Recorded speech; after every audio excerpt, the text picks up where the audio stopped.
அரசியலாக பார்க்கும்போது இது நல்ல மூவ். பட் அரசியலில் இருக்கும்போது இது பண்ணலாமா அப்படின்ற ஒரு கேள்வியும் இருக்குது. ஆனால் மூடி மறைக்கிறது வந்து எத்தனை வருஷம் பண்ண முடியும்? அதை விட இப்போவே அதை காமிச்சிட்டா இதுக்கப்புறம் நீங்கள் வந்து திரிஷாவை கூட வந்து போட்ட ஃபோட்டோ போட்டிங்கனாலும் சரி, இல்லை எதையாவது ஒன்று நீங்கள் தேர்தலுக்குன்னு எதையாவது ஒன்று பண்ணிட்டு தான் இருக்க போகிறாங்க. அவர் நீங்கள் மூடி வச்சாதானடா இது பிரச்சனைன்னு வைங்க, நான் திறந்துடுறேன். இந்த ஸ்ட்ராட்டஜி மூவில் வந்து விஜய்க்கு வந்து சூப்பரான அட்வைஸாக இருக்குன்னு தான் நான் நினைக்கிறேன். நாம் தமிழர் கட்சி திரு சீமான் அவருக்கு என்ன நடந்துச்சு? ஒரே கண்டென்ட்டு வருஷ கணக்கில் இழுத்துனுக்குறாங்க. நம்பாலும் அதுக்கு ஒவ்வொரு தடவை பேசி இறங்கி போகிறாங்க. ஆமாண்டா இதாண்டான்னு உடச்சதுக்கப்புறம் இதுக்கப்புறம் பேச்சுக்கே வேலை இல்லை. கடைசி பேச்சு அதுதான். இப்போ என்ன பிரச்சனை வரணும்னா இவர் கட்சிக்குள்ளே கொண்டு வந்து காட்டாமல் இருந்தால் போதும் கொஞ்ச நாளைக்கு. அதுதான் இப்போ மேஜராக நம்ம அவர் பார்க்க வேண்டிய விஷயம். ராமதாஸுக்கு அதிமுகவில் ப்ரியாரிட்டி கொடுக்கலன்னு நினைக்கிறேன். ஓகேவா? இப்போ அதிமுக உயிர் கொடுக்கறதே ரெண்டு கட்சி, ஒன்று பிஜேபி, இன்னொன்று பாமக. இந்த ஓட்ட செல்கள் மாதிரியான விஷயங்களை வச்சுக்கிட்டு அதிமுக எங்கே ஜெயிக்க போகுது? அப்போ அதிமுக தான் இவங்க ரெண்டு பேரும் மேலே சவாரி பண்ணிக்கிட்டு இருக்கா? நிஜம். ஐயோ, அதிமுகவில் இவங்க சவாரி பண்ணுறாங்கன்னு நினச்சிருக்கீங்களா? இல்லை, பிஜேபி மேலே தான் அதிமுக கடந்த 10 ஆண்டு கால சவாரி பண்ணிட்டு இருக்காங்க. நேயர்களுக்கு வணக்கம். இன்றைய சிகே டாக் நிகழ்ச்சியில் பல்வேறு அரசியல் மற்றும் சமூக நிகழ்வு குறித்து சமூக ஆர்வலர் திரு சிகே அவர்களோடு பேசவிருக்கிறோம். வாருங்கள் நிகழ்ச்சிகள் சொல்லலாம். வணக்கம் சார். வணக்கம் தேவா. சார், தாவேகா தலைவர் திரு விஜய் அவர்கள் வந்து ஒரு திருமண விழாவில் போய் பங்கேற்றிருக்காரு. யார் கூட போய் பங்கேற்றிருக்காருன்னு தான் ஒரே ரொம்ப வைரலாக போயிட்டுருக்கு. அதை வந்து இப்போ ரொம்ப பெருசாக பேசிக்கிட்டு இருக்காங்களே சார், இதை நீங்கள் எப்படி பார்க்குறீங்க? நான் எதை பார்க்குறேன், எதடா நீங்கள் அதிகமாக பேசுகிறீங்களோ அதை நான் காமிச்சிட்டு அதுக்கப்புறம் பேசுறதுக்கு உங்களுக்கு கண்டென்ட் இல்லைடா அப்படின்ற மாதிரி தான் நான் பார்க்குறேன். அதை இது ஒரு நல்ல மூவாக தான் நான் பார்க்குறேன். அரசியலாக பார்க்கும்போது இது நல்ல மூவ். திரு ஜெயம் ரவிக்கும் நீங்கள் பார்த்தீங்கன்னா கொஞ்ச நாளுக்கு முன்னாடி இந்த இன்சிடென்ட் மாதிரி வெளியே வந்தது. அவங்களுடைய இதை வந்து கேர்ள் ஃப்ரெண்டோட வெளியே போகிறத வருதனோடனே ஆப்போசிட்டை வந்து டெம்ட் ஆக்கி ப்ரெஷர் ஆக்குச்சு, நெகட்டிவிட்டி. ஸோ அதே பாலிசியை ஹேண்டில் பண்ணுறாரு. பட் அரசியலில் இருக்கும்போது இது பண்ணலாமா அப்படின்ற ஒரு கேள்வியும் இருக்குது. மூடி மறைக்கலாங்க அப்படின்னு எல்லாரும் பொதுவாக நினைப்பாங்க. ஆனால் மூடி மறைக்கிறது வந்து எத்தனை வருஷம் பண்ண முடியும்? எவ்வளோ காலம் பண்ண முடியும்? என்றைக்கோ ஒரு நாள் வரதான் போகுது. அதை திருப்பி என்றைக்கோ ஒரு நாள் கிரிட்டிசைஸ் பண்ண தான் போகிறாங்க. அதை விட இப்போவே அதை காமிச்சிட்டா இதுக்கப்புறம் நீங்கள் வந்து திரிஷாவை கூட வந்து போட்ட ஃபோட்டோ போட்டிங்கனாலும் சரி, இல்லை எதையாவது ஒன்று நீங்கள் தேர்தலுக்குன்னு எதையாவது ஒன்று பண்ணிட்டு தான் இருக்க போகிறாங்க. இப்போ என்னென்னா திரும்ப சங்கீதா அவங்க வந்து கோர்ட்டில் தேவைன்னா எவிடன்ஸ் ப்ரொசீட் பண்ணுறேன்ட்டாங்க. எவிடன்ஸ் ப்ரொசீட் பண்ணுங்கன்னு ஒரு ஜட்ஜு சொல்கிறாரு. இவங்க திரும்பி ப்ரொசீட் பண்ணால் அதையும் இவங்க லீக் பண்ணுவாங்க. எக்ஸாம்பிள். ஓகே, அப்போ அதுக்கப்புறம் திருப்பி இது இன்னொரு 10 நாள் பேச்சு போடலாம். பாயிண்ட் கொடுக்காம பண்ணிட்டு நீங்கள் அவங்க பாயிண்ட் எடுத்துன்னு வந்து ஒவ்வொரு 10 நாளைக்கு ஒரு தடவை 5 நாளைக்கு ஒரு தடவை. இப்போ இவர் நாம் தமிழர் கட்சி திரு சீமான் அவருக்கு என்ன நடந்துச்சு? ஒரே கண்டென்ட்டு வருஷ கணக்கில் இழுத்துனுக்குறாங்க. நம்பாலும் அதுக்கு ஒவ்வொரு தடவை பேசி இறங்கி போகிறாங்க. ஆமாண்டா இதாண்டான்னு உடச்சதுக்கப்புறம் இதுக்கப்புறம் பேச்சுக்கே வேலை இல்லை. கடைசி பேச்சு அதுதான். ஓகேவா? ஒரு செட்டில்மெண்ட்டோ பேச்சோ ஏதோ ஒன்று இது நான். ஆனால் அவர் வந்து அந்த பக்கம் ஸ்டாண்ட் எடுக்கலை. ஏன்னா அவங்க டிவோர்ஸ் அந்த மாதிரி இருக்குள்ள ஃபேமிலிக்குள்ளே அவர் நல்லா இருக்கார், அதனால் அதை முடிஞ்சிருது. பட் இங்கே அப்படி இல்லை. ஆல்ரெடி டிவோர்ஸ் வரைக்கும் போய் ஒரு 3-4 வருஷம் பிரிஞ்சிருக்காங்க. பிரிஞ்சிருக்கிறதுக்கப்புறம் இவர் அடுத்த ஸ்டாண்ட் எடுக்கிறாருன்னே வச்சுக்கலாம். எக்ஸாம்பிள், அந்த ஸ்டாண்ட் எடுக்கிறாரா இல்லை இப்போ நட்பு ரீதியாக தான் இருக்காரா, இதெல்லாம் நமக்கு இன்னும் அந்த கிளாரிட்டி இல்லை. பட் அதை வச்சு இப்போ இவங்க சங்கீதா அவங்க போட்டிருக்க ஸ்டேட்மெண்ட்டையும் திமுக சைட்லேருந்து இவருக்கு என்ன இது கொடுப்பாங்கன்றது நம்ம பார்க்குறத வச்சு நமக்கு வந்து இன்ஃபர்மேஷன் வச்சு நம்ம சொல்கிறது என்னென்னா, இது விஜய்க்கு வந்து கரெக்டான விஷயம். அவர் நீங்கள் மூடி வச்சாதானடா இது பிரச்சனைன்னு வைங்க, நான் திறந்துடுறேன். அது சார், நம்ம ஃபர்ஸ்ட்லேருந்தே நம்ம பேசிட்டு இருக்கிறப்ப எல்லாத்துலேயுமே ஒரு ஸ்ட்ரெயிட் ஃபார்வர்டு. நீங்கள் என்ன பேசுறது, நான் பண்ணுறேன். நான் தான் சொல்ல, இது வந்து பின்னாடி வந்து இருக்கிற அரசியல் ஆலோசகர்கள் ரொம்ப ஸ்ட்ராங்காக இருக்க மாதிரி தான் நான் நினைக்கிறேன். அன்புமணி அவருக்கு அவர் தான் அந்த ஜான் ஆரோக்கியசாமி தான் வந்து அன்புமணி என்னும் நானுன்னு. அது ஆக்சுவலாக நான் ரொம்ப அட்மையர் பண்ணி பார்த்தேன். மாற்ற முன்னேற்றம். அது மாற்ற முன்னேற்றம்ன்றது டைட்டில். ஒவ்வொரு மேடையிலுமே வந்து அன்புமணி என்றும் நான் அப்படின்னு ஒரு சிஎம் கேண்டிடேட் ஆகிற மாதிரியான ஒரு ஃப்ளோ கொடுத்து தான் ஸ்டார்ட் பண்ணுவார். ஸோ அது வந்து அன்புமணியை வந்து வேறு லெவலில் கொண்டு போச்சு, ப்ரொமோட் பண்ணிச்சு, ரீச். அதனால தான் இன்றைக்கி பாமக வந்து அன்புமணி மேலாடி நிற்கிறதுக்கு காரணம் கூட நான் நினைப்பேன். சரியா? அந்த ஒரு லீடர்ஷிப் குவாலிட்டியை கொண்டு வந்தது. அந்த லீடர்ஷிப் குவாலிட்டியை ஜான் வந்து விஜய்க்கு கொண்டு வராரு. நல்லா இருக்குன்னு அதுதான் நான் சொல்ல வரேன். ஜான் ஆரோக்கியசாமி நான் பல விமர்சனங்கள் நானும் பார்த்துருக்கேன். பட் எனக்கு அதை விட இந்த ஸ்ட்ராட்டஜி மூவில் வந்து விஜய்க்கு வந்து சூப்பரான அட்வைஸாக இருக்குன்னு தான் நான் நினைக்கிறேன். இது சப்போஸ் அவராக இருந்தால் ஓகே, இல்லை ரிட்டையர்டு ஏதாவது ஐஏஎஸ் ஐபிஎஸ் அட்வைஸ் பண்ணுறாங்கனாலும் ஓகே. சரி, ஆனால் இது சரியான மூவ். இப்போ ஜான் ஆரோக்கியசாமி அன்புமணி போன்றவரையே ஓரளவுக்கு காமிச்சாருன்னா திரு விஜய் மாதிரி ஆனால் எந்த அளவுக்கு கொண்டு போக முடியுன்றது ஒன்று இருக்குது. ஸோ அதை வந்து நல்லா பண்ணுறாருன்னு தான் நினைக்கிறேன். நீங்கள் இப்போ நீங்கள் பேசுகிறதெல்லாம் என்ன பேசுவீங்க? யாரு பாருங்க மனைவியை விட்டுட்டாரு, இப்ப யாரோ ஒரு நடிகை கூட பக்கத்துல போயிட்டு இருக்காரு. இந்த எத்தனை நாள் பேச விடுவீங்க? அதிகபட்சம் 1 மாசம் சரி, பேசுவாங்க. நேற்று நம்ம போய் இது எடுத்தோம், ஆமா, சர்வே எடுத்தோம். சர்வேலாம் எடுத்தோம்ல. சர்வே எடுக்கும் போது எத்தனை பேர் வந்து இது தப்புன்னு சொன்னாங்க? அந்த கேள்வியை நான் கேட்டேன், ஒரு பெண்ணுகிட்ட கேட்டேன். இதெல்லாம் பெரிய விஷயமா தெரியல, விஜய்க்கு நாங்க ஆதரவு தெரிவிப்போம் தான் சொன்னாங்க. இதுதான் சொல்றேன்னா, வீட்டுக்கு வீட்டு வாசப்படிப்பா. அவங்க குடும்பத்தில் ஒன்று நடந்திருக்கும், இன்னொன்று நடந்திருக்கும். இது என்ன நம்ம அவங்களா வந்து யார் தப்பு யார் சரின்னு சொல்லற வரைக்கும் நம்ம எதையும் வந்து பேச முடியாது.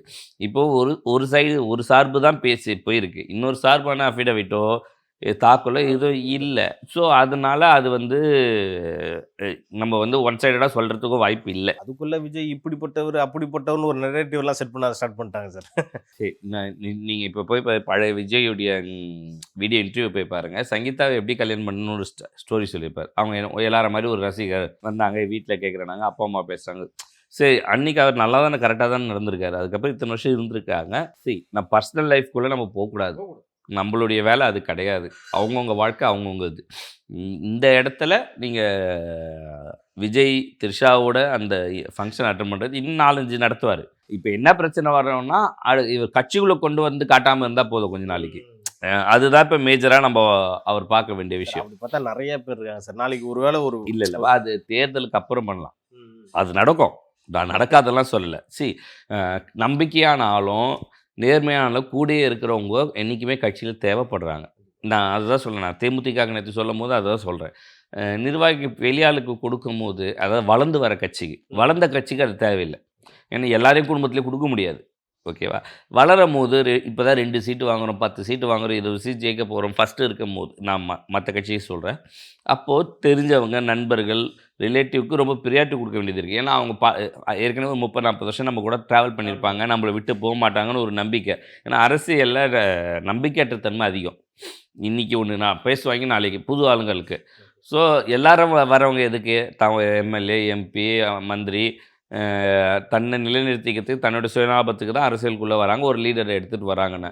அப்போ நாளைக்கு இது இருக்கிற இடத்த விட இன்னொரு இடத்துல பெட்டராக கிடைக்குதுன்னு நம்ம என்ன பண்ணுவாங்க? அங்கே தான் போவாங்க. ஸோ இந்த ஸ்டார்டிங் ஸ்டேஜ்லேயோ ஒரு நல்ல க்ரோ இருக்கும் போது, சப்போஸ் விஜய் அவர்கள் எதிர்கட்சியாக போகிறாரு அப்படின்னும் போது, சப்போஸ் அப்படின்னா அந்த இடத்துல இன்னொரு முக்கியமான லீடர் தேவைப்படும் கூட. நம்ம சொல்கிறோம் புஷி ஆனந்த்னு சொல்கிறோம். புஷி ஆனந்தே திடீர்னு கோவப்பட்டார், என்ன பண்ணுவோம்? அடுத்து யார் இருப்பான்னு தான். இல்லை இல்லையா? அதனால அந்த மாதிரி இருக்கலாம். யாராவது ஒருத்தர் வந்து பாண்டிச்சேரி முதலமைச்சர் ஆகலாம். நான் அது யாருன்னுலாம் சொல்ல வரல. சரி, நடக்கலாம்ல, கேண்டிடேட் தேவை, வாய்ப்பு இருக்குல்ல. அது நம்ம என்ன பண்ண முடியும்? துணை முதலமைச்சர் ஆகலாம், மந்திரி ஆகலாம். நான் சொல்ல தமிழ்நாட்டில் இல்லை, பாண்டிச்சேரியில் யாராவது ஆகலாம். சரி, அதெல்லாம் அது கட்சி தானே. நீ முதல்ல அந்த இடத்த தொண்டராக பாருங்கள், கட்சி நிர்வாகியாக பாருங்கள், அதுக்கப்புறம் நீங்கள் பர்சனலுக்குள்ளே வாங்க. சரி சார், அடுத்து கூட்டணிக்கு வந்து பாமக தலைவர் ராமதாஸ் அவர்கள் வந்து ரெடியாக இருக்கிறதா சொல்கிறாங்க சார், தாவேகா கூட போகிறதா. நீங்களும் அது ஏற்கனவே சொல்லிட்டீங்க, இப்போ மறுபடியும் இந்த தகவல் வந்திருக்கு சார். இல்லைப்பா, இப்போ இருக்கிற ஒரே கட்சி பேச்சுக்கு ஃபைனல் ஆகாத ஒரே ஆள் வந்து ராமதாஸ் தான்.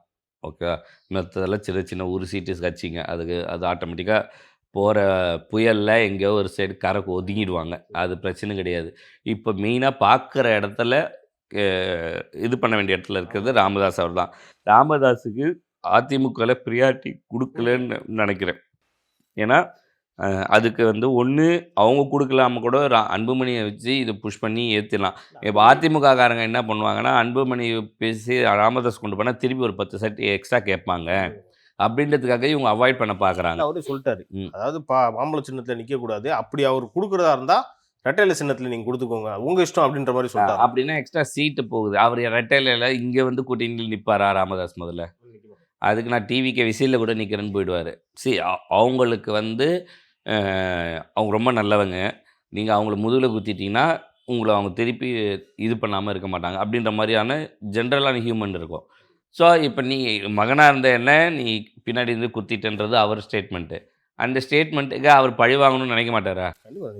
அது ஏதோ ஒரு இடத்துல இப்போ ஆல்ரெடி என்னென்னா, அதிமுக நம்ம வீக்குன்னு சொல்கிறோம். ஓகேவா? இப்போ அதிமுக உயிர் கொடுக்கறதே 2 கட்சி. ஒன்று பிஜேபி, இன்னொன்று பாமக. இந்த பிஜேபியில் ஆல்ரெடி அண்ணாமலையை ஓரம் கட்டிட்டாங்க. மெயின் அவர் வந்து இன்றைக்கும் முட்டு கொடுக்குறாரு, வேறு சப்போர்ட் வேறு வழி இல்லை. அவர் கட்சிக்கு உண்மையாக இருக்கணும், அதை செய்கிறாரு. ஆனால் அந்த மாதிரி வெளியிலேருந்து அரசியல் பண்ணும்போது, ஏன்னா அவருக்கு ஒரு நல்ல லீடர்ஷிப் ஒரு பதவி கூட கொடுக்கல. அப்படி பண்ணும்போது எந்த அளவுக்கு அது இம்பேக்ட் கிரியேட் ஆகும். அவரே ஒரு ஸ்டேஜில் வெக்ஸ் ஆகிறதுக்கு வாய்ப்பு இருக்குது. அதே டைமில் அன்புமணியை கட்சி உடச்சி கிடக்கு. இந்த ஓட்ட உடசல்கள் மாதிரியான விஷயங்களை வச்சுக்கிட்டு அதிமுக எங்கே ஜெயிக்க போகுது? அப்போ அதிமுக தான் இவங்க 2 பேரும் மேலே சவாரி பண்ணிக்கிட்டு இருக்கா? நிஜம். ஐயோ, அதிமுகவில் இவங்க சவாரி பண்ணுறாங்கன்னு நினச்சிருக்கீங்களா? இல்லை, பிஜேபி மேலே தான் அதிமுக கடந்த 10 ஆண்டு காலம் சவாரி பண்ணிட்டு இருக்காங்க. நடுவில் ஒரு 2 வருஷம் இவருக்கு ஏதோ தைரியம் வந்துச்சு, வெளியே போனார், திருப்பி வந்துட்டார், முடிஞ்சு போச்சு. புரிஞ்சுக்கிட்டு உள்ள வந்துட்டாரோ? புரிஞ்சுக்கிட்டு வந்ததில் வேறு வழி. திருப்பி சட்டசபை எம்பி தேர்தல் அவர் தேவைப்படல.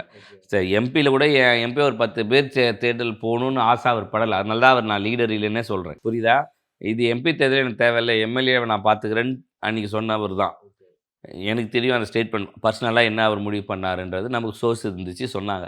அதே இந்த தேர்தலில் அவருக்கு தேவைக்கு தெரிஞ்சோ தெரியாமலே அவர் திமுக தான் ஃபேவராக இருந்திருக்காரு சார். தெரிஞ்சோ தெரியாமல் தெரிஞ்சே தான் இருந்தார். திமுக கூட வந்துட்டோம், அதனால தான் கொடநாடு ஸ்லோவாச்சுன்னு நான் நினைப்பேன், சொல்லுவேன். ஓகே, ஸோ இதுதான் ரீசன். முதல்ல கொடநாடு கேஸ் எடுத்து 6 மாதத்து சட்டசபையில் தாம் குதிச்சாங்க, ஞாபகம் இருக்கா? அதுக்கப்புறம் எங்கப்பா ஒன்றுமே காணோம், எங்கே கிடக்குதுன்னு தெரியல. அதுக்கப்புறம் நாடாளுமன்ற தேர்தல் வந்துச்சு, ஸ்வீப் எடுத்தாங்க திமுக. என்ன டீலிங்னு யாருக்கு தெரியும்? சார் இவருக்கு அதாவது இந்த 5 வருஷத்தில் டிஎம்கேக்கு ரொம்ப குடைச்சல் கொடுத்தாள்னா ஆர்.என். ரவி தான் சார். ஆனால் அவரே இப்போ தூக்கி வெஸ்ட் பெங்காலில் போட்டாங்க. என்ன காரணமாக இருக்கும்? அடுத்து மம்தாக்கு ப்ரெஷர் கொடுக்கணுமா? இல்லை, அந்த இடத்துல இப்போ இந்த தேர்தல் ஆணையம் இந்த இதெல்லாம் அந்த அம்மா கொஞ்சம் ரொம்ப சீரியஸாக எடுத்து சில தவறுகள் எல்லாம் இவ்வளோ பெரிய அட்மினிஸ்ட்ரேஷன், அப்போ மம்தா அவங்களோட அட்மினிஸ்ட்ரேஷன் தவறே இல்லாமல் இருக்குமா? கீழே இருக்கிற எல்லாரும் நடந்திருக்கும். அதை எடுத்து அவங்க ரொம்ப பெருசாக பண்ணிட்டாங்க. ஒன்று, இப்போது அங்கே பிஜேபி ஆட்சிக்கு வர்ற அளவுக்கான ட்ரெண்டு இருக்குது.